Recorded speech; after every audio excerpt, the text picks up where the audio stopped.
run the unlikely road to the Players' Championship. Can he finish the deal? It's Caleb Scherer on the right on Affinity. He's against Donovan Lachney on Burn. So Lachney will be on the play and declaring his intentions. You see a smirk there. Mountain Lava Spike go.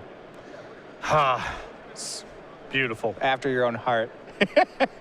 Now, when I've seen the Affinity set, the Burn side, that's what I always am hoping, is that my opponent plays he plays no more than 4 cards on the first turn. If he does this, turn 1 drum go, I feel like I have a chance. The biggest issue that Affinity has in the matchup is they can't really interact with what Burn is doing. Affinity kills much faster, I think, on average, and a lot of Burn's creatures are poor in the matchup because Affinity is so good at blocking. But if you're all on Lava Spikes and their draw's a little on the slow side, there's not a whole lot they can do. All right, well, so Donovan picks up a Goblin Guide. It's no turn 1 Goblin Guide, but turn 2 will still be good for 2 damage. Knocks Caleb down to 15, does give him a Blink Moth Nexus in the process. You look at Lachney's hand, the leftovers are very good. Searing Blaze, Boros Charm, Lightning Bolt, and another land. That's about as good as your hand can get in this spot. Yeah, no, Searing Blaze is important because it's one of his few ways to interact with something like Vault Scourge. It's the best card Burn has in the matchup by a lot. It's even better than some of the post-board cards like Destructive Revelry. It's just the best thing going on. All right, well, for Caleb, Signal Pest will be the first play. We'll just see, let's get a spell count going on. Another Springleaf Drum. Signal Pest will make a mana off one of the drums to cast another Signal Pest. That one will use another drum to finish the turn on, and this is the dangerous one, Vault Scourge. But we know Lachney already armed with a Searing Blaze here. Yeah, so actually, as long as this guy never connects, the fact that Caleb took 2 to play Vault Scourge is only helping Donovan. Yes. Get a Bolt here. That knocks Caleb down to 10. Goblin Guide attack is 8. Searing Blaze is 5. You have Boros Charm left over. A lot of draw steps to find the last point of damage because Scherer's not really up to anything. Another copy of Searing Blaze to drop. Pairs very nicely with the fetch land. Don't have to break it right now. That's 2 landfall triggers. That's how you draw it up. And you like it, that Lightning Bolt going upstairs to Caleb. He's at 10. So land, Searing Blaze, Vault Scourge is dead. Caleb's at 7. Swing from Goblin Guide. Another Blink Moth drawn. Caleb at 5. Looks like 1 turn away. Yep. However, though, Ink Moth Nexus on the battlefield. I'm counting artifacts here. Does he have? Caleb could do it. Well, it would take a lot. Cranial Plating plus. Yeah. Or there's concern at least. Well, Lachney's at 20, and he's drawing next turn to any 1 mana spell or any land for a kill. So he's got to get it done this turn, because next turn Lachney is drawing as a huge favorite towards the kill. Thought Cast is the draw for sure. Draws an Etched Champion and a Memnite.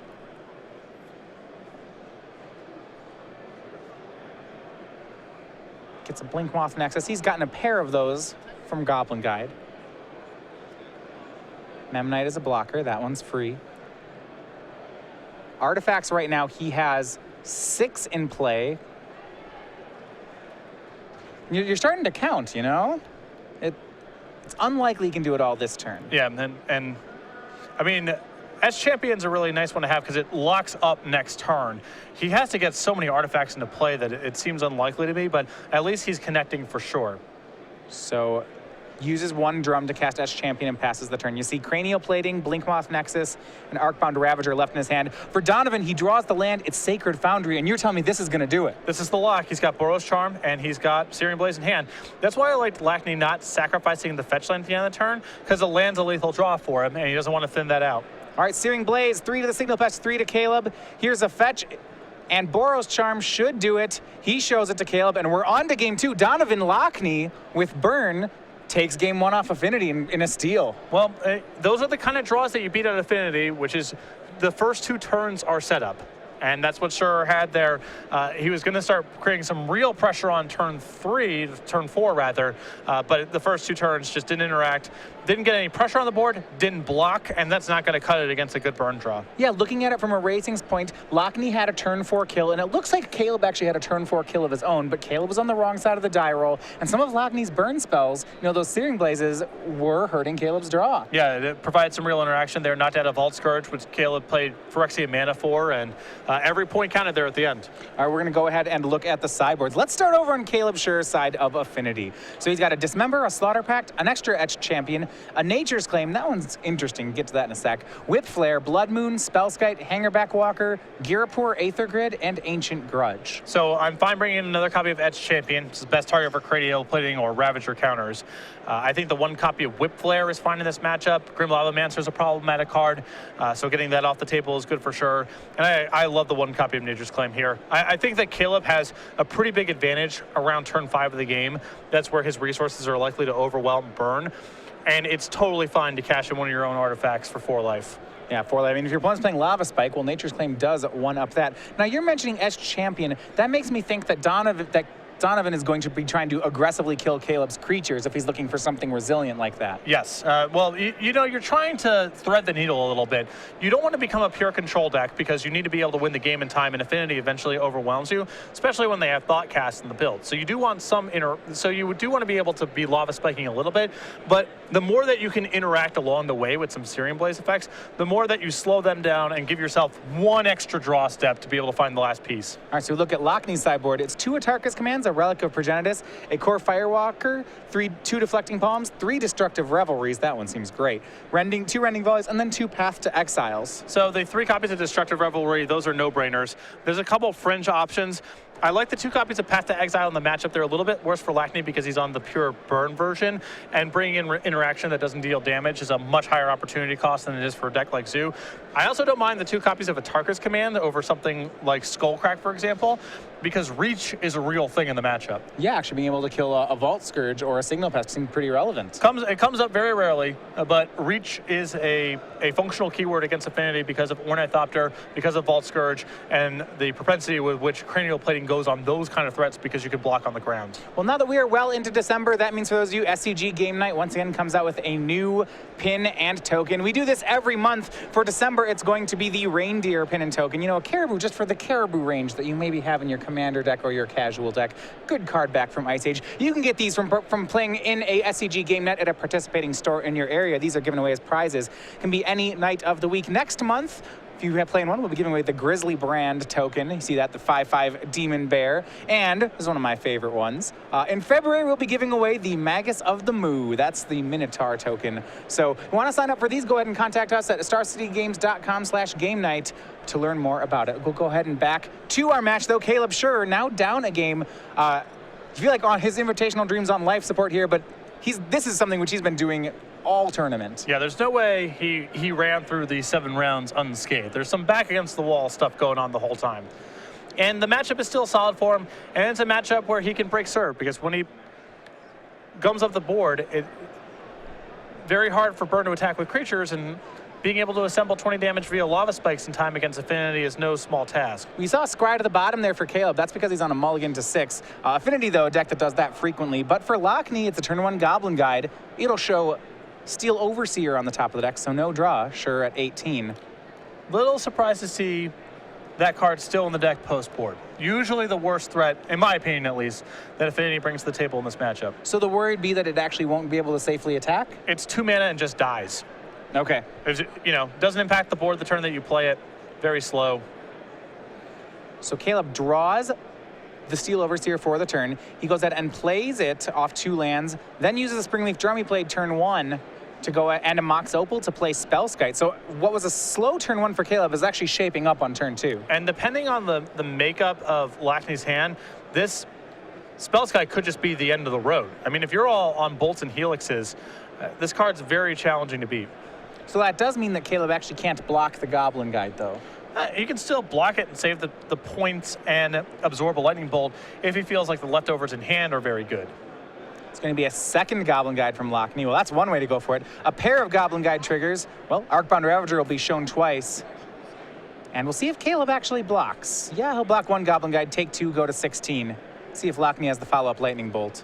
And I like the block there once Ravager's on top of the deck, because even if Lachney can follow up and kill the Spellskite, which is no guarantee he can do, Caleb gets to go untap Ravager, activate Steel Overseer. Next turn, there's no attacking to be done. And it's going to be Grim Lavamancer as the follow-up for Lachney, not even a bolt. Yeah, so great block there by Scherer. Even if Lightning Bolt was the card in question, it wouldn't have mattered all that much. And now with Ravager coming and Spellskite still in play, this is going to be a big challenge. Dangerous. It's that Arcbound Ravager we saw on top for Caleb. That'll enter the battlefield. The Affinity deck starting to go wide here with 3 creatures. Can be very difficult for Burn to remove this once it gets going. Well, the way that you beat Arcbound Ravager is with Lava Spikes. But it looks like Lachney's hand's a little light on that sort of stuff. If you're on, this is the problem that I have with the Burn side of the matchup. If you're on creatures and you don't have a lot of removal spells, there's no way you're going to be able to brawl with Affinity. They're faster to you to the ground. Their creatures are bigger. Most of their powers interact inside of combat, making things larger or breaking up your blocks or so forth. You cannot beat this deck brawling on the ground. It's not a path to victory. Yeah, and it wasn't just one Arcbound Ravager for Caleb. He played one, used Springleaf Drum to cast a second Arcbound Ravager, then Steel Overseer, put counters on everybody, and now we have, what, 6? We have 7 power in play for Caleb, and that's only going to get bigger.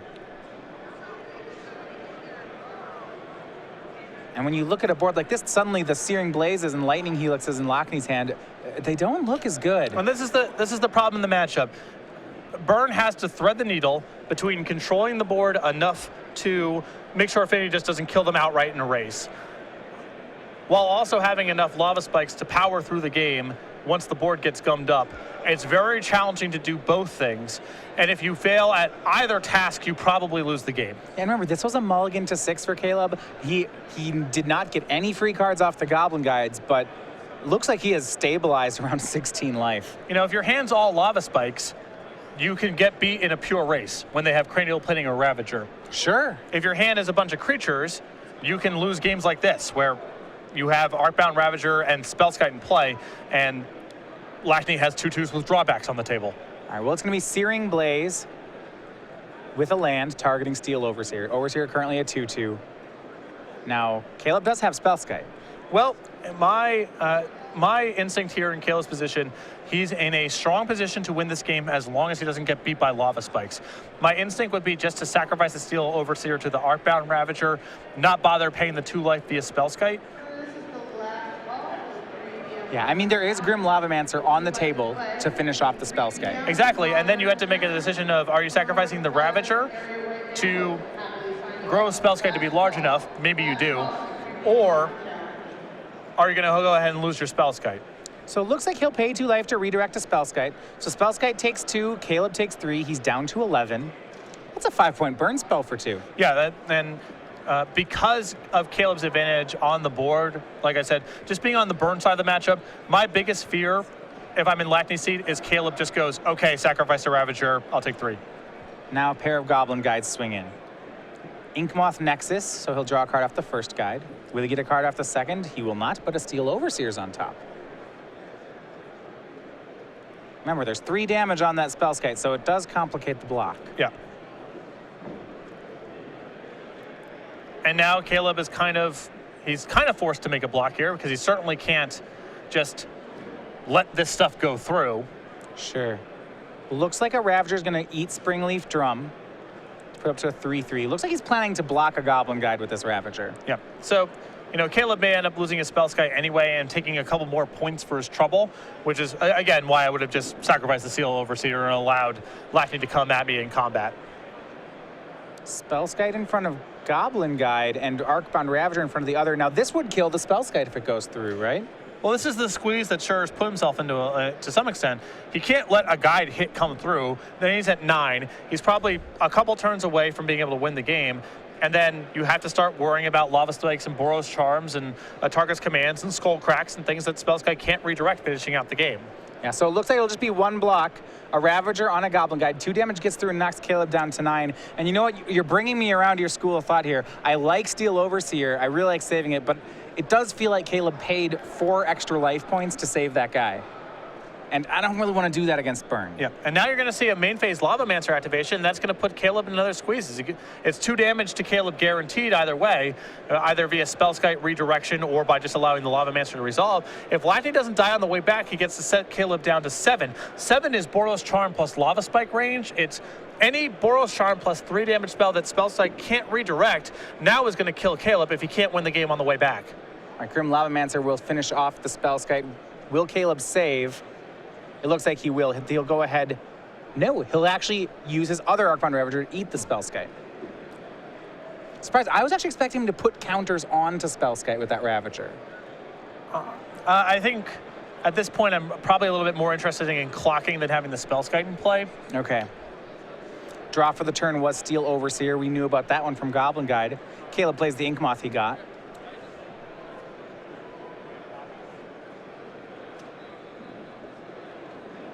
I guess I was just worried with Caleb at 9.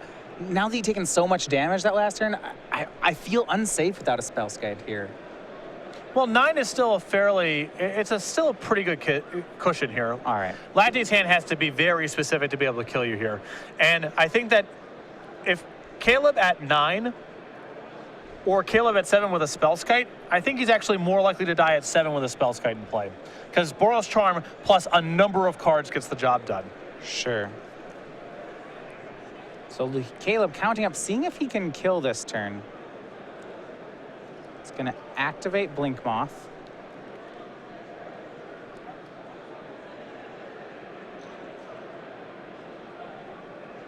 I think he might be able to. So yeah, cast Seal Overseer. I believe this works. 3 artifacts in play. The Seal Overseer amounts to 3, yeah, 4 damage essentially. 8.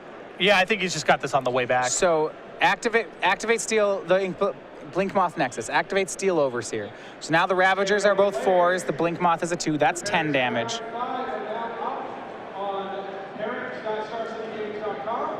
Well, he may be short 1. We'll see. All right. Ravager and Inkmoth. Both Ravagers and Inkmoth swing. So that's 4, 8, 10 points. He can sacrifice 4 artifacts, but that's still 1 short.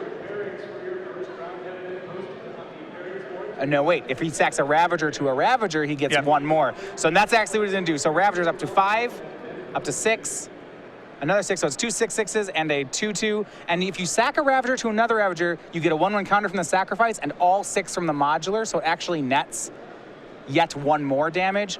So 1 from the sack, 6 from the modular. That's what he's talking through. So it's 4. Wow.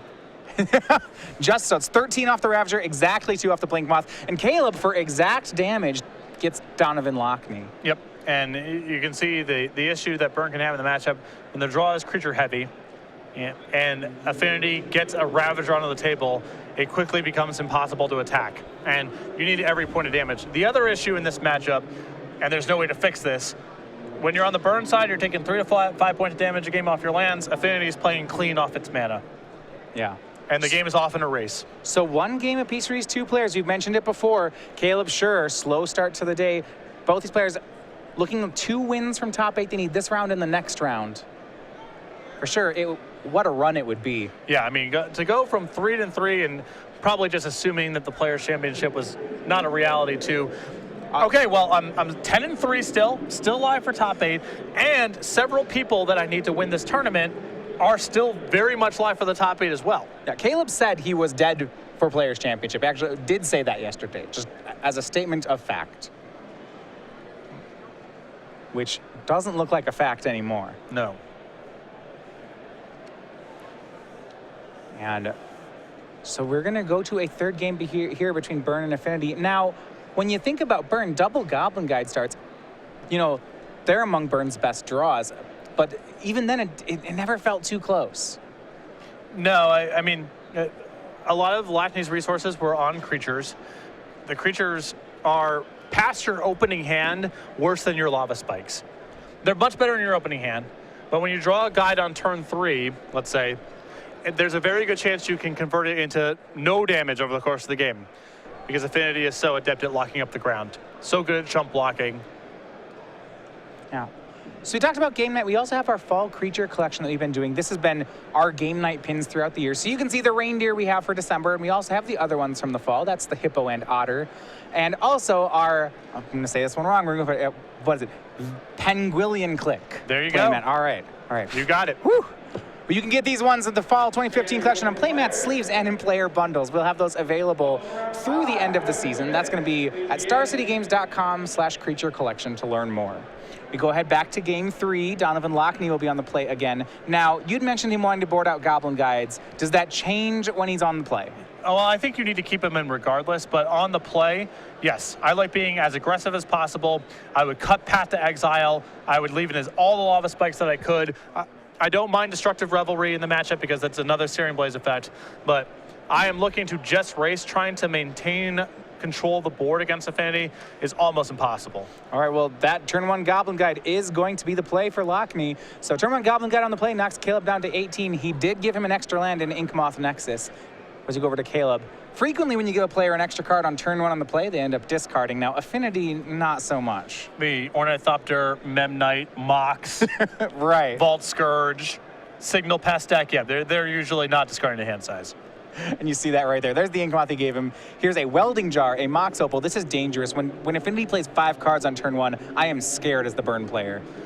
Yes. It's like, yep. Yeah. 2 Welding Jars. It looks like it's going to be Springleaf Drum. This is a ton of mana. Vault Scourge.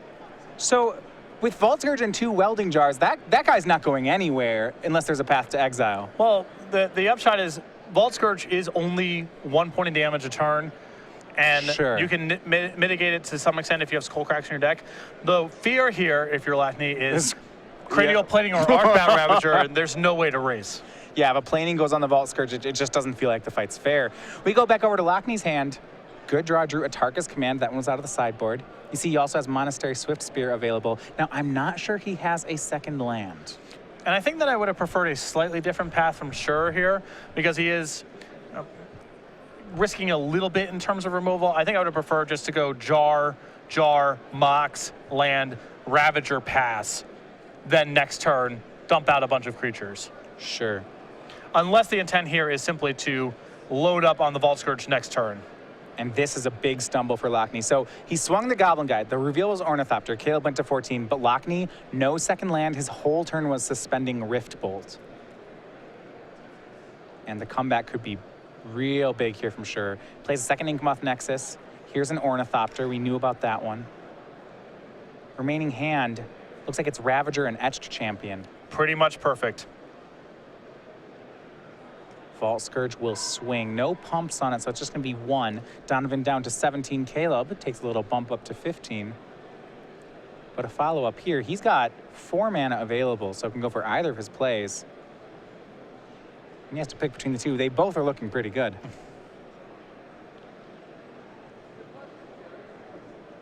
And I believe it's going to be the Etched Champion, so he'll have a blocker at the ready for Goblin Guide.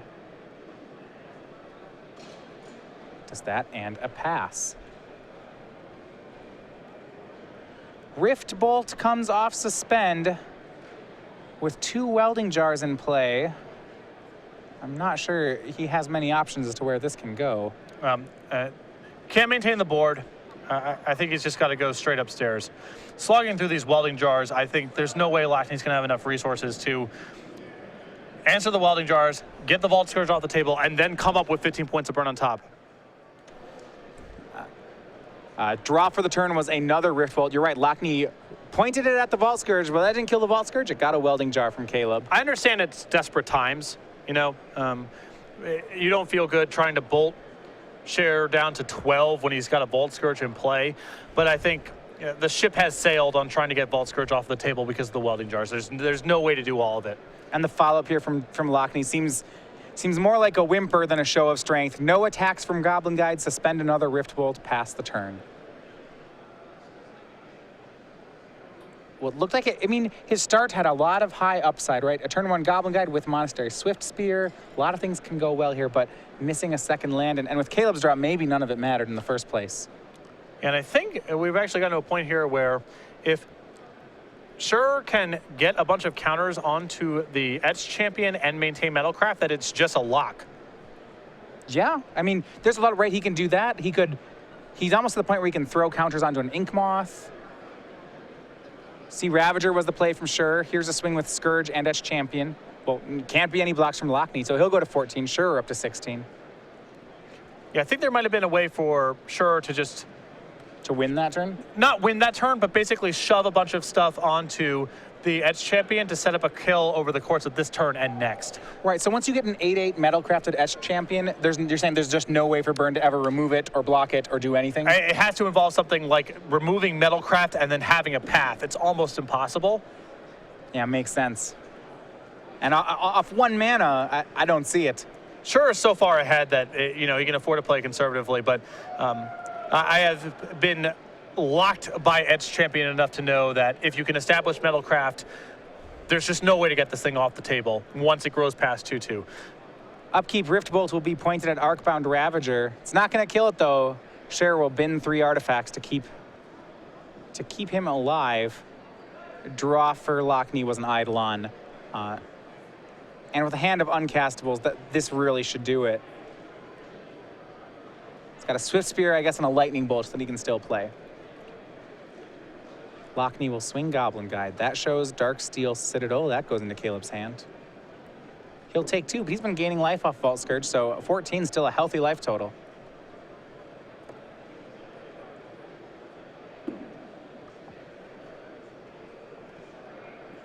And 14 apiece. We look at Lachney. What can he put together? He will bolt to try to finish off that Arcbound Ravager. Interesting to see how Caleb wants to play this. He can save it. He could throw all the counters onto something else. I think the easiest thing is just to keep feeding the Ravager. It's pretty safe. Doesn't really matter all that much. So he will use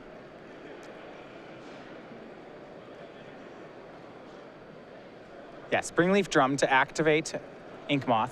Sacrifice Inkmoth to the Ravager. Now it's a 5/5. Remember, it has 3 damage on it from the Rift Bolt at the moment.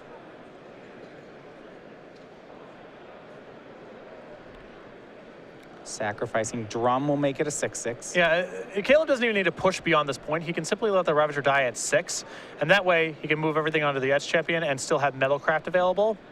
Well, looks like this is a show of strength. He'll sacrifice Vault Scourge to make it a 7/7. So, Lightning Bolt resolves, but it doesn't kill Ravager. And Caleb untaps his board as a 7/7 Ravager and an Etched Champion. So he will activate Inkmoth, make Ravager an 8/8, make Ravager a 9/9, make Inkmoth a 10/10. Good shot! Good shot! Doesn't. All right, fine. There's a welding jar in play. He didn't sack the jar. And then you untap, you path, and you're good. Well, you don't even path. You untap, but then Caleb can't activate. Yeah. He can't activate it again. Good shot, man. Would have been a good spot. Wasn't meant to be. So there you have it, Caleb. Boy, would have that.